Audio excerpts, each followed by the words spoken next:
Assalamualaikum warahmatullahi wabarakatuh. Kami dari kelompok 4 yang beranggotakan yang pertama Lulu Lutfiah, kemudian yang kedua Rohmatul Nur Hakiki, yang ketiga Diki Saputra, yang keempat Nabila Retno Eka Putri. Di sini kami akan menyampaikan materi tentang triade besi. Yang pertama, saya sendiri sebagai pemateri 1. Yang pertama ada sumber dan kelimpahan unsur logam triade besi. Yang pertama ada besi.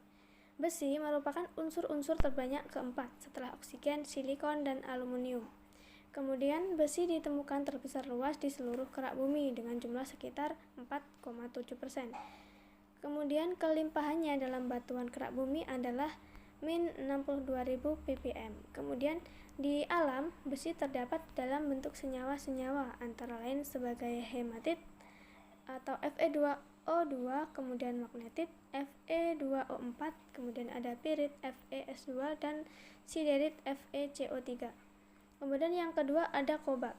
Sumber warna biru pada kobalt dikenal pertama kali oleh Georg Brandes, ahli kimia Swedia pada tahun 1735 yang mengisolasi logam tak murni yang diberi nama kobalt rex.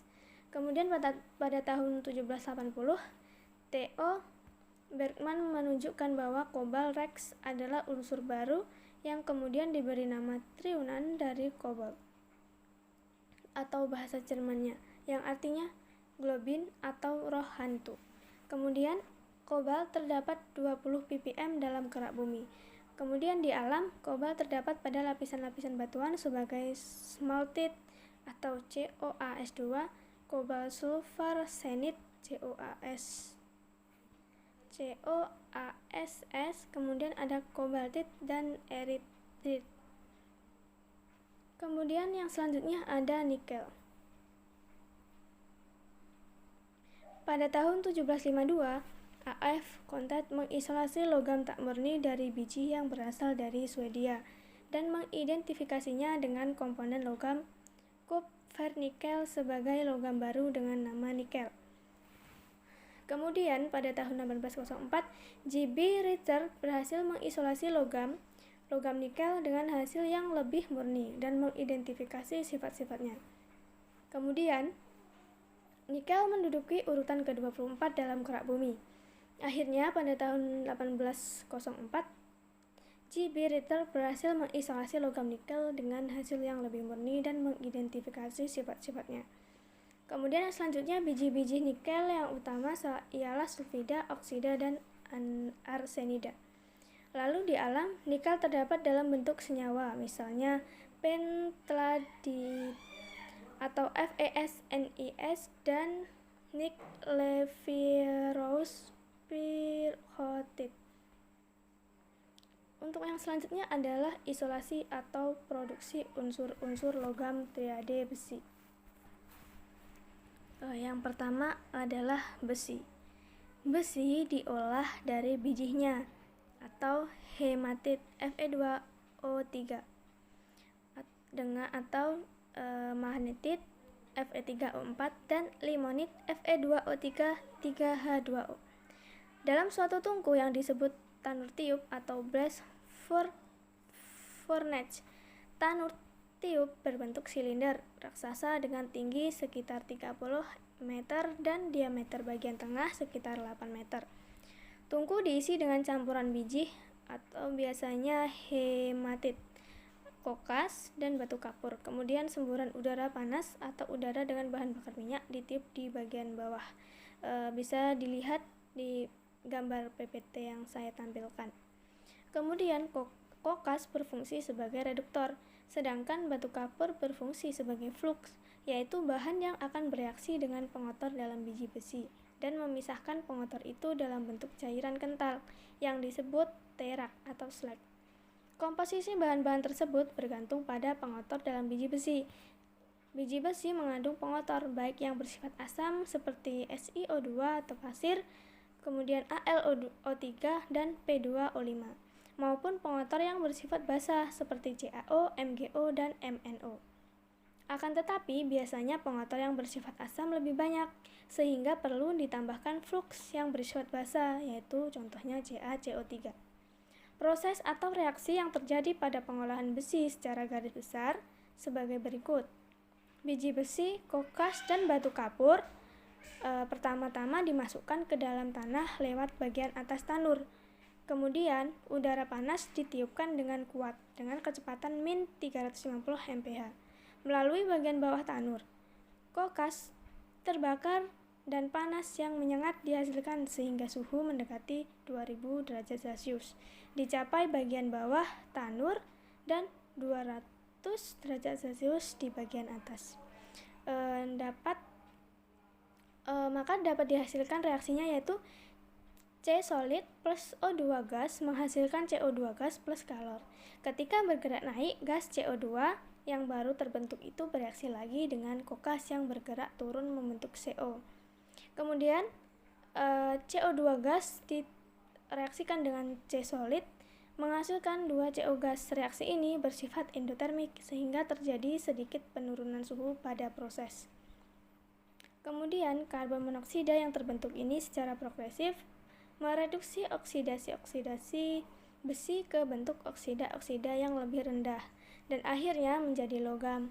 Mula-mula uap air dari kandungan dalam biji besi yang digunakan akan terdesak keluar. Kemudian sebagian biji mulai tereduksi oleh karbon monoksida. Untuk tahap satunya yaitu 3Fe2O3 ditambah CO menghasilkan 2Fe3O4 plus CO2. Kemudian tahap kedua menghasilkan 3FeO plus CO2. Kemudian tahap ketiga menghasilkan Fe plus CO2. Untuk reaksi totalnya yaitu Fe2O3 solid plus 3CO gas menghasilkan 2Fe liquid plus 3CO2 gas. Oleh karena suhu tanur yang sangat tinggi, besi yang terbentuk berupa lelehan. Untuk menghilangkan pengotor dari proses pengolahan besi, batu kapur atau CaCO3 melepaskan gas karbon dioksida dan bereaksi dengan pengotor-pengotor biji terutama silikon dioksida dan oksida fosfor seperti P2O5 membentuk lelehan ampas atau tera. Lelehan besi dan lelehan ampas keduanya tidak bercampur melainkan membentuk dua lapisan dasar tanur. Reaksi pembentukan tera yang menghilangkan pengotor berlangsung sebagai berikut ini. Untuk reaksinya yaitu CaCO3 solid menghasilkan CaO solid plus CO2 gas dengan suhu 800 sampai 900 derajat Celcius. Kemudian yang kedua ada CaO solid plus SiO2 solid menghasilkan CaSiO3 liquid dalam suhu 1200 derajat Celcius. Kemudian yang ketiga, 3CaO solid plus P2O5 gas menghasilkan Ca3PO4 dua kali liquid dengan suhunya 1200 derajat Celcius. Oke, untuk yang selanjutnya yaitu ada kobalt. Dapat dilihat pada gambar di PPT. Produksi logam kobalt umumnya mengandalkan kepada fakta bahwa CO sering terdapat dalam mineral-mineral logam-logam lainnya, misalnya Ni, Cu, dan Ag, dan proses akhir meliputi reduksi CO3O4 dengan Al atau C yang diikuti oleh electrolytic refining. Untuk proses mendapatkan kobalt murni dapat dilihat pada gambar yang saya tampilkan. Kemudian yang selanjutnya ada nikel. Proses MON. Yang pertama, nikel oksida direaksikan dengan gas hidrogen pada suhu 200 derajat Celcius untuk menghilangkan oksigen. Untuk reaksinya yaitu NiO solid plus H2 gas menghasilkan Ni solid plus H2O gas. Kemudian yang kedua adalah Ni solid direaksikan dengan karbon monoksida berlebih pada suhu 50-60 derajat Celcius untuk membentuk karbonil nikel. Untuk reaksinya yaitu Ni solid plus 4CO gas menghasilkan NiCO4 gas. Kemudian yang ketiga, nikel karbonil dipanaskan hingga 220-250 derajat Celcius. Untuk reaksinya yaitu didapatkan bahwa NiCO4 kali gas Ni solid plus 4CO gas. Untuk yang materi yang selanjutnya akan dijelaskan oleh rekan saya. Terima kasih. Logam grade besi. Sifat fisik yang pertama, konfigurasi elektron untuk besi Ar3D6 4s2, di mana nomor atom Ar ini 18. Untuk konfigurasi elektron kobalt Ar3D7 4s2. Untuk konfigurasi elektron nikel Ar3D8 4s2. Jari-jari atom. Kecenderungan jari-jari atom dari kiri ke kanan atau dari besi ke nikel, itu jari-jari atomnya semakin kecil, karena dalam satu periode dari kiri ke kanan, elektron-elektron mengisi orbital 1D yang semakin banyak dengan bertambahnya nomor atom, sehingga tarikan inti terhadap elektron terluar semakin besar, yang berakibat jari-jari atom dari besi ke nikel semakin kecil. Akan tetapi, jika diperhatikan penurunan jari-jari atom dari besi ke nikel tidak terlalu besar, karena harga faktor perisai kelompok orbital D dan F tidak jauh berbeda, sehingga harga muatan inti efektifnya pun tidak terlalu jauh berbeda. Untuk besi, muatan inti efektifnya 2,25. Untuk kobalt, muatan inti efektifnya 2,75. Untuk nikel, muatan inti efektifnya 3,85.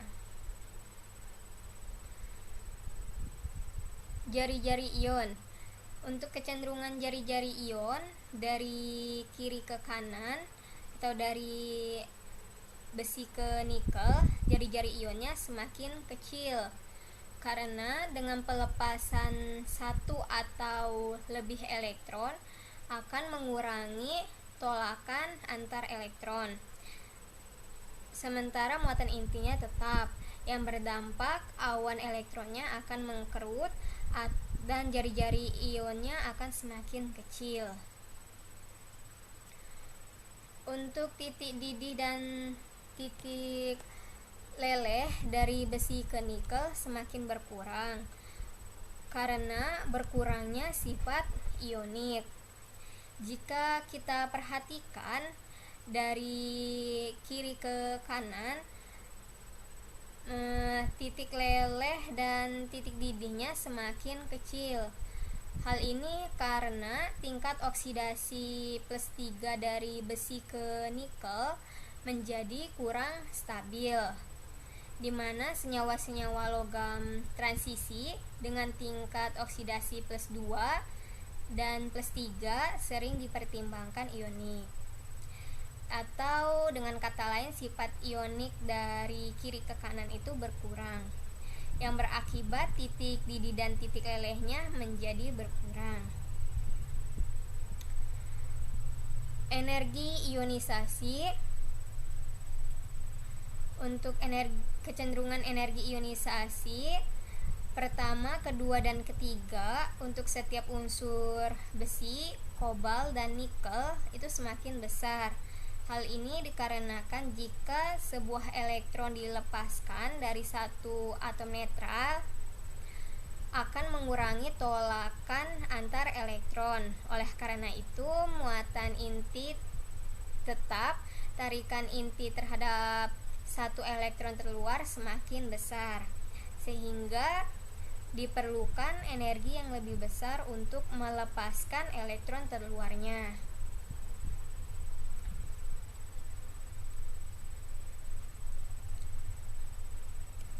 Sifat fisik keelektronegatifan menurut Linus Pauling untuk besi 1,8,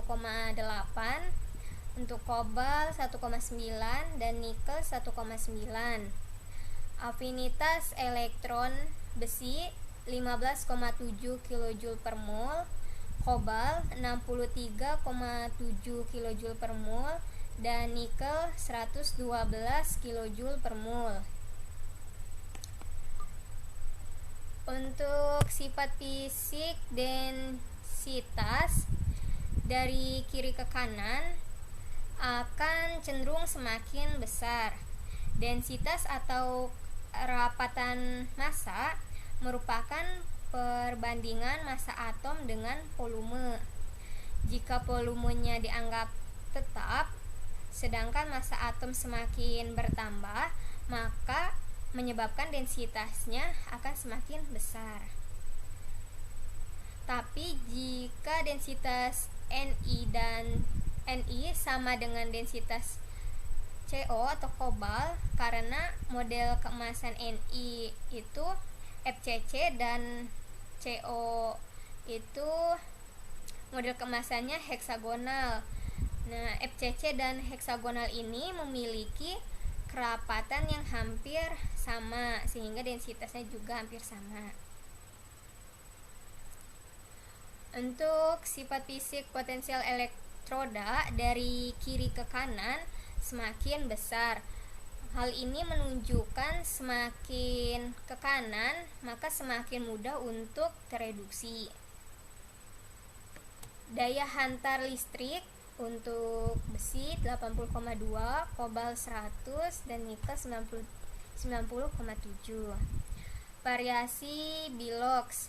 Jika diperhatikan, bilangan oksidasi plus 2 umumnya ditentukan pada ketiga unsur, yaitu unsur besi, kobalt, dan nikel. Nah, untuk kobalt dan nikel, bilangan oksidasi plus 2 adalah yang paling stabil.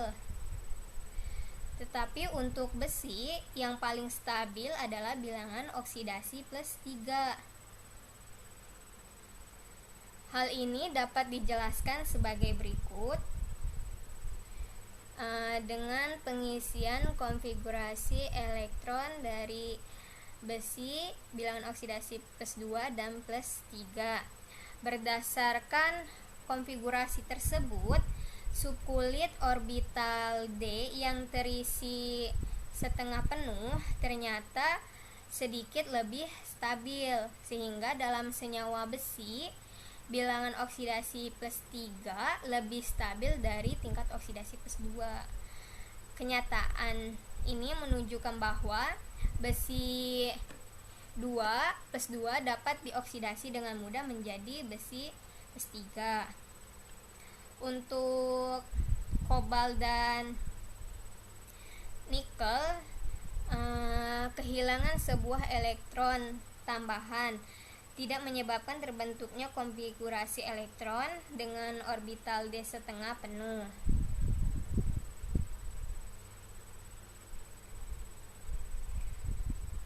Yang keempat, dasar pengelompokan unsur-unsur logam tersebut ke dalam triade besi. Yang pertama, golongan 8B dalam sistem periodik terdiri atas unsur yang terbagi menjadi 3 subgolongan secara vertikal yang disebut triade transisi. Dalam sistem periodik modern, ketiga unsur ini diberi masing-masing penggolongan baru, yaitu nomor 8, 9, dan 10. Namun, kecenderungan sifat, terutama sifat kimianya secara horizontal, lebih banyak memiliki kemiripan dibandingkan sifat secara vertikal, sehingga sering dikelompokkan ke dalam 3 kelompok mendatar yang masing-masing beranggotakan 3 unsur, yaitu kelompoknya yang pertama ada triade besi, yaitu besi, kobalt, dan nikel. Triade platina ringan, Ru, Rh, dan Pd, dan triade platina, Os, Ir, dan Pt. Lanjutkan ke materi selanjutnya, yaitu sifat kimia atau reaktivitas unsur-unsur logam triade besi. Yang pertama ada oksigen. Besi tidak ada aksi dengan udara kering tetapi bereaksi dengan udara lembab. Fe solid plus O2 gas plus H2O menjadi Fe2O3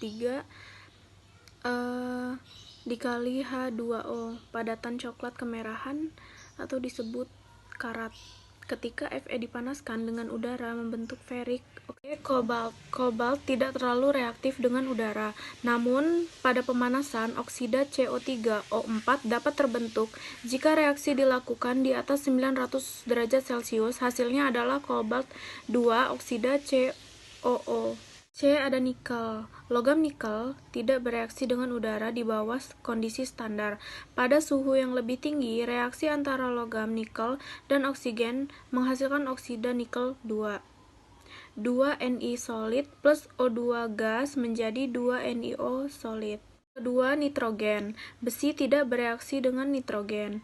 Kobalt tidak bereaksi dengan nitrogen. Nikel tidak bereaksi dengan nitrogen. 3. Ada hidrogen. Besi tidak bereaksi dengan hidrogen. Kobalt tidak bereaksi dengan hidrogen. Nikel tidak bereaksi dengan hidrogen. Ada halogen. A. Besi. 2 Fe solid plus 3 Fe2 gas menjadi 2 Fe solid, warnanya putih. Ya, 2 Fe solid plus 3 Cl2 gas menjadi 2 FeCl3 solid, warnanya coklat tua. 2 Fe solid plus 3 Br2 menjadi 2 FeBr3 solid, warnanya coklat kemerahan. Reaksi ini tidak terlalu berhasil untuk yodium. Besi 3 terlalu mengoksidasi iodida. Reaksi langsung antara logam besi dan yodium dapat digunakan untuk membuat besi 2 iodida FeI2. Kobalt dapat bereaksi langsung dengan halogen.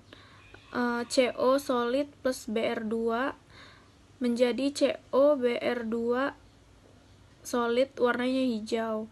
CO solid plus Cl2 gas menjadi COCl2 solid, warnanya biru. CO solid plus I2 solid menjadi COI2 solid, warnanya biru kehitaman. C. Nikel. Logam nikel memang bereaksi dengan gas fluorin F2 tapi hanya perlahan, sedangkan reaksi logam nikel dengan halogen lainnya, Ni solid plus Cl2 gas menjadi NiCl2 solid, warna kuning. Ni solid plus Br2 gas menjadi NiBr2 solid, warna kuning. Ni solid plus I2 gas menjadi Ni2 solid, warnanya hitam. Besi tidak berubah dengan jelas dalam air murni atau di udara kering. Namun bila ada air dan oksigen hadir, udara lembab, zat besi korosi. Elektrolit terlalu mempercepat mekanisme reaksi. Kobalt tidak bereaksi dengan air kecuali dalam bentuk senyawanya. Dalam berbentuk senyawanya dalam air, larutan air terdapat sebagai ion CO2+ yang berwarna merah. C. Nikel. Nikel tidak bereaksi dengan air kecuali dalam bentuk senyawanya. Yang keenam ada asam. Logam besi larut dalam asam, reaksi dengan asam sulfat Fe solid plus H2SO4 aqueous menjadi Fe2 plus aqueous plus SO4 2- aqueous plus H2 gas. Bereaksi dengan HCl, Fe solid plus HCl aqueous menjadi FeCl2 plus H2. Bereaksi dengan HNO3, Fe solid plus HNO3 aqueous menjadi FeNO3 2 plus NH4NO3 plus H2O. Logam kobalt larut perlahan dalam asam, misalnya asam sulfat, membentuk larutan yang mengandung ion CO2+ dan gas hidrogen. H2CO solid plus H2SO4 aqueous menjadi CO2+ aqueous plus SO4 2 aqueous plus H2 gas. Logam nikel larut perlahan dalam asam, misalnya asam sulfat. Ni solid plus H2SO4 aqueous menjadi Ni2 plus aqueous plus SO4 2- aqueous plus H2 gas. Dengan asam nitrat dan aqua regia, Ni segera larut. Ni plus HNO3 menjadi NiNO3 2 plus NO2 plus H2O. 7 ada basa, yang A besi 2, endapan putih besi 2 hidroksida FeOH2 bila tak terdapat udara sama sekali pada kondisi biasa, FeOH2 nampak sebagai endapan hijau kotor. Dengan penambahan hidrogen peroksida, ia segera dioksidasikan menjadi besi 3 hidroksida. Besi 3, endapan coklat kemerahan besi 3 hidroksida yang tak larut dalam reagnesia berlebihan. Fe3 aqueous plus 3OH- aqueous menjadi FeOH3 solid. Kobalt dalam keadaan dingin mengendap suatu garam basa berwarna biru.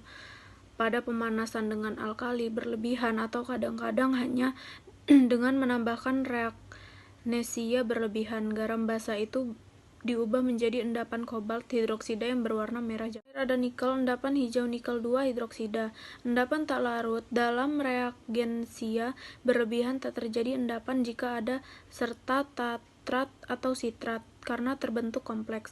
Amonia melarutkan endapan dengan adanya alkali hidroksida berlebihan. Garam-garam amonium akan juga melarutkan endapan. Baiklah, di sini saya akan melanjutkan. Berikutnya adalah mengenai senyawaan unsur-unsur logam triade besi. Yang pertama yaitu dengan halida. Lalu untuk unsur besi atau Fe, senyawa halogen besi terdiri dari FeX dan FeX3. Besi 3 halida dapat dibuat dengan reaksi umum Fe solid ditambah dengan 3X2 gas menghasilkan 2 FeX3 solid. Lalu untuk senyawaan unsur-unsur logam besi halida itu ada pertama besi 2 klorida atau FeCl2, lalu ada besi 3 klorida FeCl3, lalu ada besi 2 bromida FeBr2 dan besi 2 iodida atau FeI2. Nah, berikutnya yaitu untuk unsur CO atau kobalt. Senyawaannya yaitu untuk halida. Untuk halida, yang pertama ada kobalt 2 klorida CoCl2, lalu ada kobalt 3 fluorida CoFe3, lalu kobalt 3 bromida CoBr2, lalu kobalt 2 iodida atau CoI2.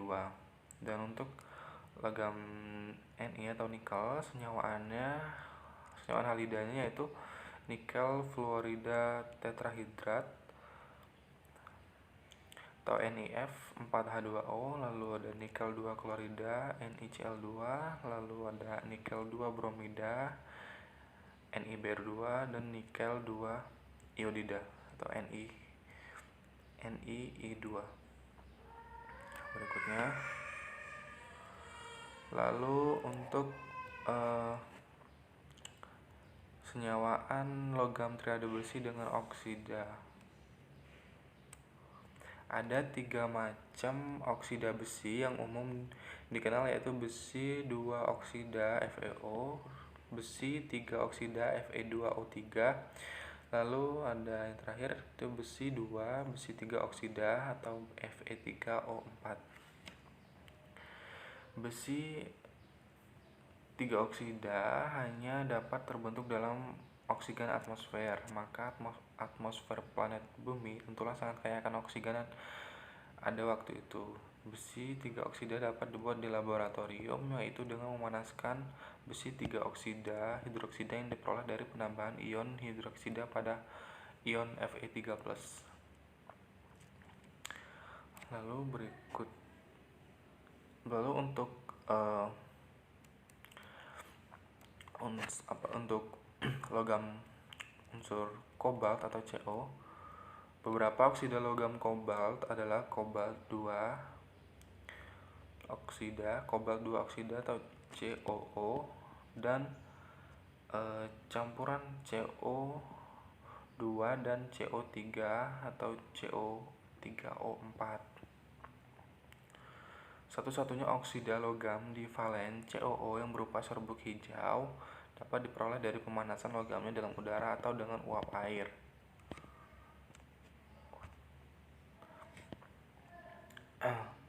Atau pemanasan hidroksida karbonat atau nitrat dalam kondisi tanpa udara. Lalu untuk yang berikutnya yaitu untuk logam nikel.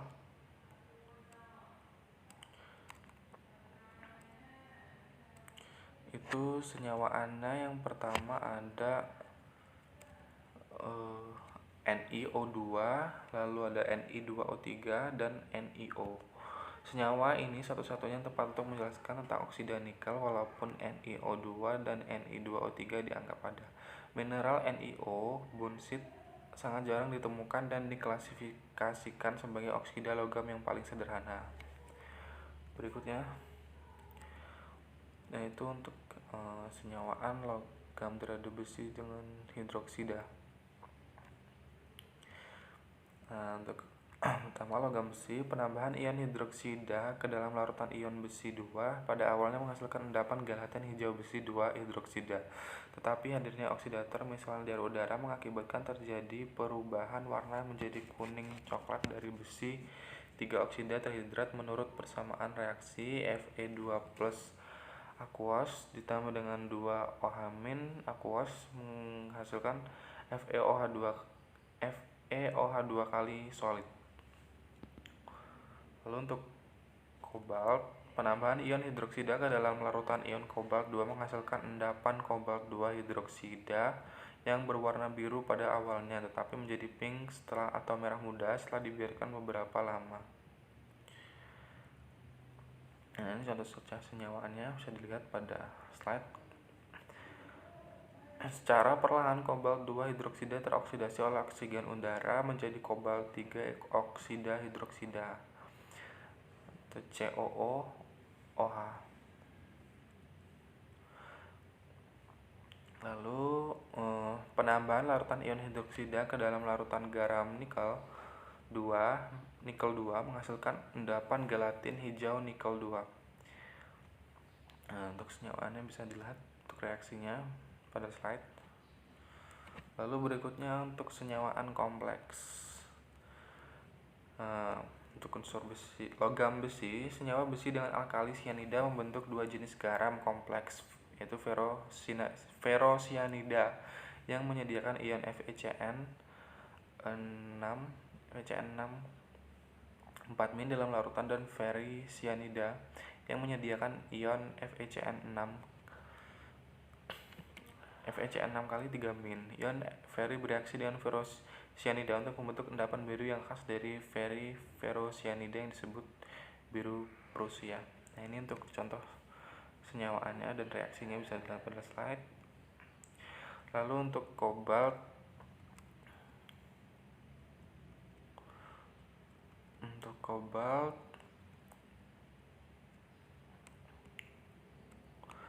semua senyawa kompleks kobalt 3 mengadopsi geometri oktahedron, misalnya ion heksaamina kobalt 3 dan heksasianokobaltat 3. Ion kompleks heksanitro kobalt 3 yang berwarna kuning dan biasanya dibuat seperti garam natriumnya menunjukkan sifat yang tak lazim, seperti lazimnya garam-garam alkali. Nah, untuk senyawaan dan reaksinya dapat dilihat pada slide contohnya. Slide berikutnya mengenai kegunaan unsur-unsur logam triade besi dan senyawanya. Pertama kita bahas mengenai kegunaan dari logam besi. Besi ini salah satu merupakan logam yang sering kita jumpai atau kita gunakan dalam kehidupan sehari-hari ya. Nah, adapun kegunaannya itu antara lain sebagai berikut. Besi memiliki beberapa kegunaan dalam bentuk unsur maupun senyawanya. Berikut ini merupakan beberapa kegunaannya. Yang pertama, besi murni digunakan sebagai bahan elektromagnet. Besi digunakan sebagai campuran untuk membuat paduan logam, misalnya untuk membuat baja. Lalu besi 3A digunakan sebagai polishing and grinding agent. pada pembuatan ferrit. Nah, senyawa-senyawa besi digunakan dalam bidang kedokteran untuk pengobatan anemia. Digunakan sebagai tonik, besi mempunyai peran yang penting dalam sistem biologi, misalnya dalam hemoglobin dan mioglobin atau pembawa O2, oksigen. Digunakan untuk membuat lembaran logam seperti lembaran logam berlapis seng. Nah, untuk yang kedua yaitu logam, kegunaan dari logam kobalt. Kobalt memiliki beberapa kegunaan dalam bentuk unsur maupun senyawanya. Berikut ini merupakan beberapa kegunaannya. Senyawa-senyawa kobalt secara luas digunakan sebagai pigmen, misalnya warna biru untuk porselen, enamel, dan kaca, dan sebagai zat aditif pada pakan ternak. Digunakan sebagai pengering keramik dan cat. Kobalt digunakan dalam industri dan terapi radioisotop. Kobalt 60 digunakan dalam industri dengan terapi radioisotop. Digunakan sebagai campuran paduan logam yang banyak dimanfaatkan industri dan turbin gas pada mesin pesawat terbang. Baja kobalt digunakan untuk membuat magnet permanen.